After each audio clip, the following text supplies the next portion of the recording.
I started writing this book on those vacations.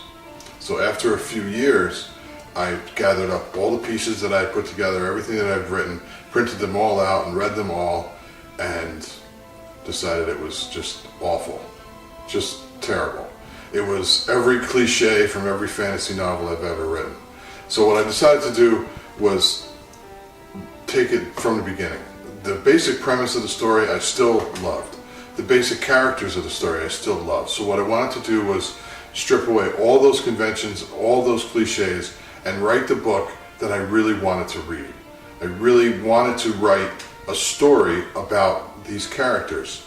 And it didn't matter if they were males or females or the interaction between them. They were people first.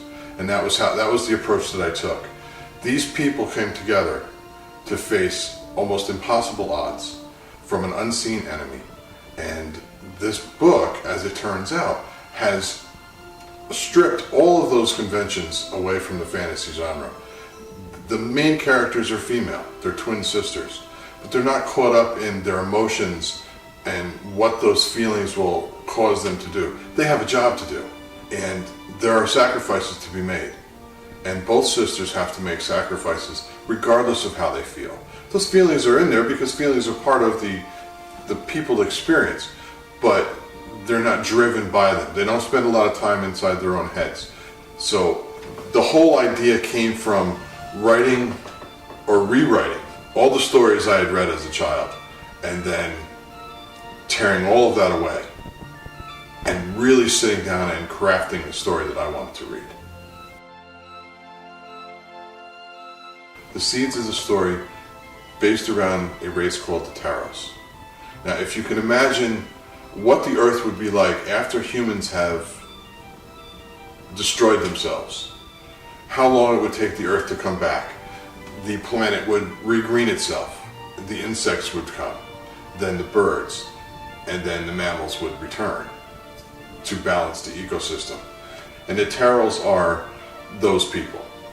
They are the first re-emergent sentient species. So the Seeds concerns the Taros. The Taros are a matriarchal society. They're led by a queen, and she has a son and two daughters. Her son is the High Marshal of the Queen's forces. Her two daughters are her generals. Thrown into this mix is a young soldier who is stationed at the farthest outpost of the Queen's realm, called the Far Reaches. He is as far away from palace life and the political machinations of the palace as you could possibly get. Angus is a soldier because his father was a soldier. He's doing what he feels he has to do, but it's not really what he wants to do. And he is thrust into this mix due to some of the challenges that the realm faces, the Queen and her family face. And another way that the story takes that genre and rips it open. It's not following one character from one point of view and the reader falls in love with that character and follows them through the story. The reality of the story comes from the environment, and what happens with the characters becomes the more fantastical part of it, as opposed to wizards and demons and things happening to the character that you've fallen in love with. The characters themselves become the fantastical viewpoint, and the environment is where we can all, as readers, hold on to the story. I think my favorite character would have to be Dartora, one of the twin sisters. Out of the two, Dartora and her sister Varia are very much the same and then again very different. Varia is a diplomat. Varia knows how to speak and when to speak, and she knows what words to use. Dartora is much more of, well, Dartora's kind of a smartass actually. And she's more inclined to just punch you in the face first and ask questions later.